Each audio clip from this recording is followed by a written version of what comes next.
Europe 1 Soir Week-end. 19h, 21h, Pascal de la Tour du Pin. Il est 19h15 sur Europe 1. Yohann Sfar, bonsoir. Bonsoir. Merci d'être avec moi dans ce studio, dessinateur et auteur du roman graphique Que faire des Juifs. Alors évidemment, on a énormément de questions à vous poser. J'ai commencé peut-être la première question, que faire des Juifs? Est-ce que vous avez trouvé la réponse à cette question, Yohann Sfar? Parce que là, j'ai effectivement votre livre. Vous êtes dessinateur, c'est génial. Alors c'est énorme, je crois qu'il y a 500 pages, c'est ça. Donc 560 pages, exactement, je l'ai là, pour ceux qui nous suivent sur les réseaux sociaux. Est-ce que après avoir rédigé, fait ce tome, vous avez trouvé la réponse à votre question? Oui, je tourne depuis 1 an en librairie avec mon précédent ouvrage. J'ai rencontré des gens extraordinaires qui avaient envie de parler, du Proche-Orient, qui avaient envie de parler des Juifs, et j'ai essayé de faire un livre pour raconter ce que je savais, à la fois des écrivains classiques, à la fois un roman historique et à la fois ma petite histoire à moi. Les Juifs que j'ai rencontrés, il y en a pas 2 qui se ressemblent, il y en a pas 2 qui pensent la même chose, il y en a qui sont de droite, il y en a qui sont de gauche, et j'essaie de faire un livre très humain avec des portraits pour qu'on arrête avec les symboles, on arrête avec les généralisations et qu'on n'arrête pas de se parler. J'essaie de faire un livre fraternel, voilà. Vous essayez de faire un livre fraternel, c'est vrai, vous avez le sourire, vous êtes là dans le studio, c'est vrai que c'est agréable parce que vous essayez d'apaiser les choses. Yohann Sfar, je le dis à nos auditeurs, vous êtes dessinateur entre autres du Chat du Rabbin, je le rappelle, ou du roman graphique intitulé Nous vivons, enquête sur l'avenir des Juifs, qui était sorti en juin. Vous êtes un ardent défenseur de la laïcité, c'est aussi important de le préciser. Votre identité juive, vous le dites, ashkénaze par votre maman, et juif d'Algérie par votre papa, et donc ce nouvel opus. Alors évidemment, vous devez vivre avec l'actualité dont nous parlons ici à Europe 1 et ailleurs. D'ailleurs, peut-être un mot sur l'actualité. La libération de ces 4 soldates israéliennes aujourd'hui, ces libérations au compte-gouttes. D'abord, ce sont pas des soldats, c'est des jeunes filles qui faisaient leurs obligations militaires, qui ont été enlevées quand elles étaient en pyjama. C'était pas des combattantes. Oui, il faut rappeler peut-être, si vous le permettez, qu'en Israël, c'est 3 ans de service militaire, et pour les filles et pour les garçons, quand on a son bac à peu près. C'est un service militaire obligatoire, et elles n'étaient pas dans une unité combattante, donc on les considère pas comme des soldats. Il y a un immense soulagement à voir l'arrêt des bombardements de Gaza et la libération des premiers otages. Je crois qu'aussi bien du côté palestinien que du côté israélien, tout le monde espère cette paix. Voilà, il y a énormément d'émotions de part et d'autre. Il y a la tristesse, beaucoup d'Israéliens pensent et écrivent que ce deal de libération était sur la table depuis 6 mois et que les 2 camps l'ont fait traîner. Pour quelle raison, à votre avis, Yohann Sfar? Pour des raisons d'intérêt politique des 2 côtés, qui sont en tout cas pas dans l'intérêt des otages. Enfin, je ne sais pas si vous en avez parlé sur votre antenne, mais pour l'anniversaire du 7 octobre, Netanyahou n'a pas invité les familles d'otages, de peur qu'elles tiennent des discours qui lui déplairaient. Donc, il y a une impasse politique dans cette région. Vous pensez que c'est Donald Trump qui a forcé la main de Benjamin Netanyahou? J'en sais rien du tout. Ça, j'ai pas les compétences. Ce que je sais, c'est que dans les populations, il y a beaucoup de tristesse, il y a beaucoup de chagrin, il y a beaucoup d'espoir, il y a un savoir sur l'impasse politique. C'est dire la difficulté à se trouver des représentants qui soient au niveau de leur peuple. J'ai la chance d'y aller souvent. Je connais énormément d'Israéliens et je connais aussi pas mal de Palestiniens. C'est des populations qui valent beaucoup mieux que leurs dirigeants, et je leur souhaite de trouver un chemin de paix. Voilà. Dans quel état justement se trouve la population israélienne aujourd'hui? Je crois qu'il y a énormément d'espoir. Il y a de l'espoir. Je crois qu'il y a énormément d'espoir. C'est un tout petit pays. C'est un pays qui fait 14 km de large à un endroit. Donc tout le monde se connaît. Donc chacun a l'impression que les otages pourraient être ses enfants. Et il y a un espoir et un rêve d'apaisement. Mais vous y croyez à la paix au Moyen-Orient, Yohann Sfar? Oui, j'y crois pour une raison simple, pour une raison régionale, c'est que c'est dans l'intérêt de la région. L'Arabie Saoudite est en train de prendre un leadership régional et il est dans l'intérêt économique qui est la paix. En réalité, l'anomalie, ça a été cette guerre déclenchée le 7 octobre par le Hamas et sans doute téléguidée par l'Iran, parce que toute la région était en train de faire la paix. Ces accords d'Abraham, c'était en train de marcher, et on est en train de découvrir aujourd'hui que le sort qui était promis à la Palestine était positif. Il y avait des projets, il y avait des choses sur la table, sans doute trop lentes, sans doute exaspérantes aux yeux des Palestiniens, mais il y avait des choses, et manifestement, le Hamas et l'Iran ont décidé de faire exploser cette paix qui adviendra, j'allais dire, malgré tout. Ça me semble inévitable. À courte échéance, moyen terme, long terme, on a l'impression, non mais Yohann Sfar, c'est vrai, pardon, mais ça fait des dizaines et des dizaines d'années qu'on espère cette paix au Proche-Orient, un compromis effectivement pour Alors, entre les Palestiniens et les Israéliens. Moi, je vous cache pas que je suis un peu fatigué par les spécialistes du Proche-Orient, parce que c'est comme les docteurs, souvent ils savent rien. Ce que j'ai fait dans mon bouquin, c'est que j'ai fait parler des gens. Là, par exemple, je vais à l'école de cinéma de Tel Aviv et j'ai 30 étudiants israéliens et je leur dis, mais qu'est-ce que vous foutez là? Qu'est-ce que vous faites? Et il y a des réponses ahurissantes parce que ils ressemblent pas à ce qu'on croit, les Israéliens. Il y en a un qui me dit, moi je fais du stand-up, mais mes blagues marchent qu'en hébreu, en anglais ça marche pas, donc je vais rester ici. Et il y a un juif d'Azerbaïdjan qui dit, moi je sais pas, on est arrivé là avec mes parents, donc je suis ici. J'interroge un soldat de 20 ans de la brigade Golani, donc l'équivalent de la Légion, mais un soldat israélien, un jeune homme, et il me raconte des trucs où l'espoir est absent. Quand je lui dis quand est-ce qu'il y aura la paix, et il me dit, mais tu sais, il y a la guerre ici depuis l'âge du bronze, alors on essaie de s'arranger pour qu'on nous tape partout. Alors ça aussi, ça m'a beaucoup marqué, cette jeunesse qui est incapable de se projeter. Il y a un détail dont on n'a pas parlé ici, mais en Israël, ça a été un sujet.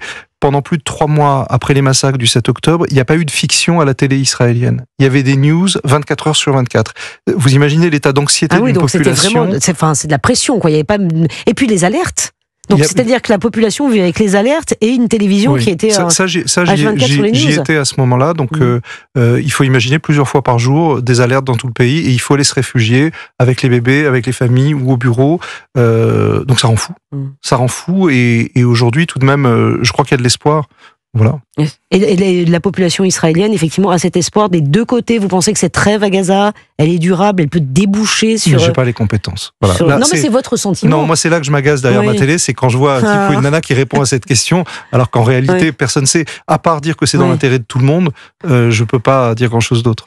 On va parler peut-être du fait aussi d'être juif en France. C'est incroyable qu'on en parle, hein. C'est incroyable qu'on en parle, mais il y a une corrélation entre les événements du 7 octobre et l'explosion des actes antisémites en France. Comment vous le qualifieriez? Comment vous l'expliquez, même si ça n'a aucune justification valable, que les choses soient claires? Moi, j'essaye d'être le moins intellectuel possible. Ce que je sais, je suis un citoyen français comme les autres. C'est le cas de toutes les autres Français de culture ou de religion juive. Avant le 7 octobre, je pensais au judaïsme 5 minutes par jour. C'est une de mes identités. Bon, tout le monde nous parle que de ça depuis le 7 octobre. Il y a une explosion des violences anti-juives dans la société française. Elle est chiffrée, elle est quantifiée, elle est terrible. Mais je peux pas dire cette phrase sans dire que moi, j'ai pas perdu d'amis musulmans depuis le 7 octobre, j'ai pas perdu d'amis quelle que soit leur communauté depuis le 7 octobre, et le tissu des conversations existe toujours. On vit dans un pays qui est contradictoire. Quand on fait venir des gens pour parler de la Deuxième Guerre mondiale à l'école ou au lycée, à la fac, ça marche très bien. Quand j'interviens en librairie pour parler de mon histoire, qui peut avoir des aspects clivants, ça marche très bien. Je suis même intervenu à Sciences Po pendant les blocages avec tous les gens en kéfier, etc. Ça s'est très bien passé. Il y a des jeunes gens qui ont envie de parler, qui ont des choses à dire. Ils s'aperçoivent au bout d'une heure qu'on a beaucoup de points communs, que globalement, personne adore le Hamas, personne n'est très fan de Netanyahou, tout le monde rêve de la paix. Voilà, bon. Mais une fois qu'on a dit ça, nos élites, nos représentants de parti n'ont pas su dire cette envie de paix et de fraternité dans la société française. Moi, je peux pas ne pas voir que quand je vais au bistrot, je suis un juif arabe de mon côté paternel, j'ai énormément d'amis algériens qui sont tous des intellectuels, qui arrivent à parler intelligemment de la situation, avec respect. Et il y a des représentants, il y a des élites qui disent des bêtises. Il y a 8 jours, on entend à la télé Deloglu de LFI qui veut parler d'une croix gammée et il dit une croix juive. C'est ahurissant qu'un mec comme ça... Il savait pas qui était Pétain il y a quelques mois. Hein, donc oui, mais on vit dans un monde où les gens qu'on croise au bistrot sont beaucoup plus humains et beaucoup plus fraternels que les gens qui nous représentent. Et je crois qu'on n'a aucun intérêt. On vit dans un beau pays. On vit dans un pays où on a une liberté d'expression. On vit dans un pays où on a une liberté de culte. Et on dirait qu'il y a des gens qui rêvent que d'une chose, c'est que ça n'existe plus. Et moi, je ne souhaite pas le destin de l'Angleterre ou le destin de certains lieux en Belgique ou en Hollande où les gens ne se parlent plus. Moi, je vais beaucoup à Londres pour mon travail. Les communautés ne s'adressent pas la parole. Elles se croisent dans la rue. En France, je parlais 3 fois du bistrot, je fais pas la promotion de l'alcoolisme, mais en France, on a plein d'endroits... Vous pouvez y prendre un café, hein. Voilà, absolument. Mais la preuve que ça marche tout de même pas mal en France, c'est que les conversations existent toujours. La conversation, c'est un très beau message d'espoir. Parce que c'est vrai que nous, quand on fait remonter les informations, malheureusement, on n'a pas trop cet esprit de communication. Alors, pourquoi j'ai fait mon livre? Une des personnes à qui je m'adresse, c'est la personne qui va dire... Dès qu'on critique Israël, on se fait traiter d'antisémite. Mais c'est pas vrai. Les Juifs, ils passent leur vie à critiquer Israël. Le problème, c'est que quand les gens veulent critiquer Israël, après, ils disent quelques phrases de plus et ils disent des énormités anti-juives sans le faire exprès. Il y a une dame ce matin qui m'a écrit sur Instagram. Elle m'a dit, mais tout de même, vous êtes dégueulasse, vous aviez qu'à pas élire Netanyahou. elle a pas l'air de savoir que je vote en France. Bah oui. Elle a l'air de s'imaginer que les juifs du monde entier pensent tous la même chose. Entre deux juifs ou 3 synagogues, on n'est même pas capable de se mettre d'accord sur le repas qu'on va manger le soir. Le seul moment où les juifs ont été un peu d'accord, c'est après le 7 octobre, on était tous d'accord pour pas trop se faire massacrer. Mais à part ça, moi, les camarades que j'ai en Israël, ils sont soldats la semaine parce qu'ils font leurs obligations militaires. Dès qu'ils sont en permission, ils vont manifester contre Netanyahou. Qu'est-ce que vous voulez?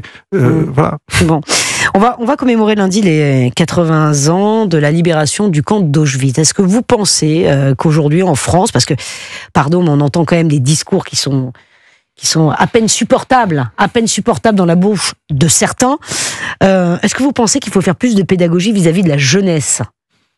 Bah oui, parce que ça marche. Oui, parce que ça marche. Moi, je viens du domaine des bandes dessinées.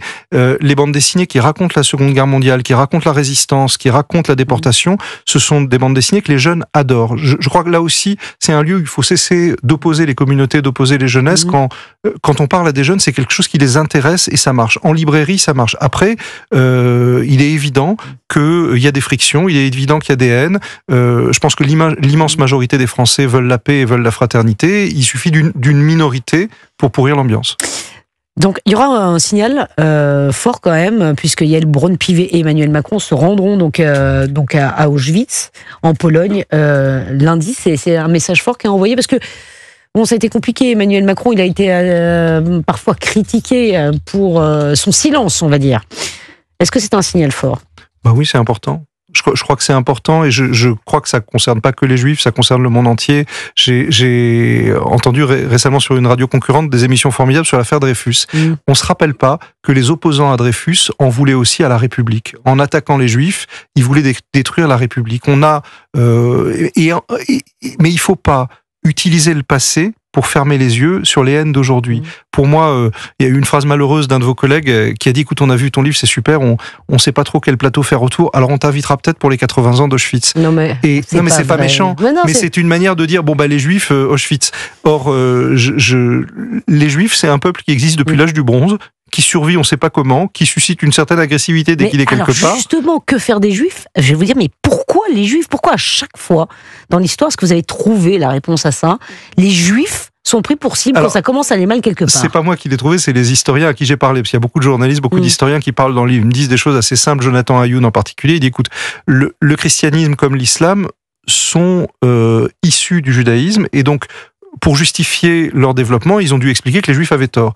Donc, c'est lors des croisades, au moment de l'an 1000, le monde chrétien a commencé à massacrer des Juifs.